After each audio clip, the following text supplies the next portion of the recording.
Hi കൂട്ടുകാരെ, നിങ്ങൾക്കെല്ലാം സുഖമല്ലേ?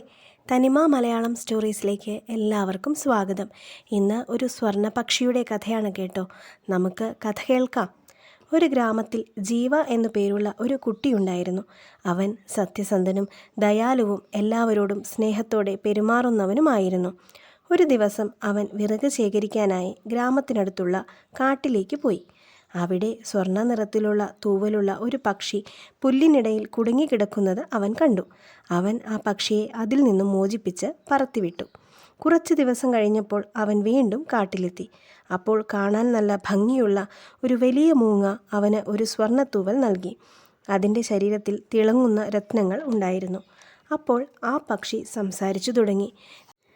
"നീ ഈ തൂവലും കൊണ്ട് നടന്നു നീങ്ങണം. കുറച്ചകലെയായി ഒരു തിളങ്ങുന്ന നദിയുണ്ട്. അത് കടന്ന് നീ ചെല്ലണം." ഇതും പറഞ്ഞ് ആ മൂങ്ങ പറന്നു നീങ്ങി. ജീവ ആ തൂവലുമായി പുഴക്കരയിലെത്തി. ആ പക്ഷി പറഞ്ഞതുപോലെ തിളങ്ങുന്ന നദി.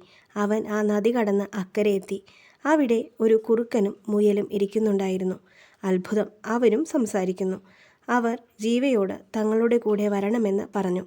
അവൻ അവരുടെ കൂടെ പോയി. അവനൊരു ഗ്രാമത്തിലെത്തി. അവർ അവനെ ഒരു കൊട്ടാരത്തിന് മുന്നിൽ കൊണ്ടുപോയി.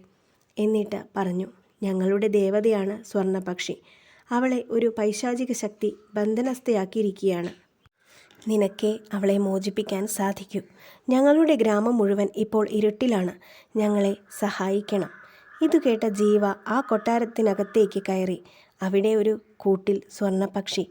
കൂടിന് പിറകിലായി ചുവന്ന കണ്ണും മൂങ്ങയുടേതുപോലെ തോന്നിപ്പിക്കുന്ന തലയും കൊക്കും മനുഷ്യരുടേതുപോലെയുള്ള ശരീരവുമുള്ള ഒരു പ്രത്യേക രൂപം. അവൻ ആ തൂവൽ വീശിയപ്പോൾ സ്വർണ്ണപക്ഷിയുടെ കൂട് താനെ തുറന്ന് അവൾ സ്വതന്ത്രയായി. കൂടാതെ ആ രൂപം സാധാരണ മനുഷ്യനായി മാറി. പിന്നീട് ആ ഗ്രാമത്തിൽ എങ്ങും ആഘോഷമായിരുന്നു.